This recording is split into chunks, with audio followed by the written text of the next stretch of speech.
لا تنسوا الاعجاب بالفيديو والاشتراك في القناة.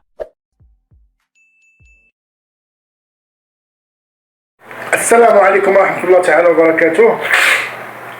حلقة مهمة جدا اليوم الجمعة، كما كان متوقعا في الحلقات اللي السابقة اللي قلت لكم الجوج السابقة، جوج الحلقات اللي قبل. ومن بعد الكل كنظن انكم سمعتوا الكلمة ديال حسن نصر الله في المباشر ديالو على الاحداث ديال غزة. كما كان متوقع ان هناك شيئا يحاكوا في الشرق الاوسط، تقدر تكون واحد الحرب خايبه اللي غيتبدلوا فيها انظمه وغيتغيروا فيها انظمه.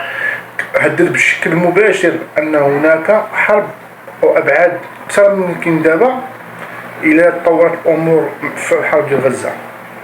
وكما كان متوقعا من بعد 7 اكتوبر ديك العام اللي دار الحركه ودارت المقاومه الفلسطينيه، نهار 8 هو قال فيها ان نهار 8 دخلت حتى لبنان على الخط طرق اخرى. يعني ما كانش حرب مباشره، وانما كانت هناك بعض كما حركات كتشير على ان تقدر تكون شي حرب مستقبلا خطيره. وهذا 2024 غيكون فيها تغيير كما قلت لكم، وعلى هذا الفيديو هذا غيكون تغييرات كبيره على مستوى الشرق الاوسط. وبالنسبه لغزه، على هادشي اللي كيجرى فيها دابا الان، غتكون واحد ربما انتصار.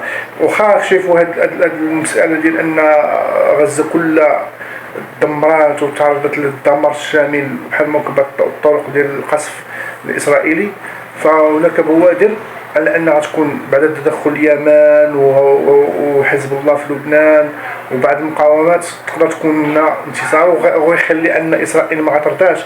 حيت اسرائيل ما غنبغيش تعبر على ان الناس هي اللي تخلي انها غتنوض واحد الشبكات كبيره، ماشي بعيد ان حرب تقدر تشبك في الارض. كنتمنى ان الفيديو يعجبكم. من بعد ان شاء الله غنتحدثوا اخر التطورات. السلام عليكم ورحمه الله تعالى وبركاته.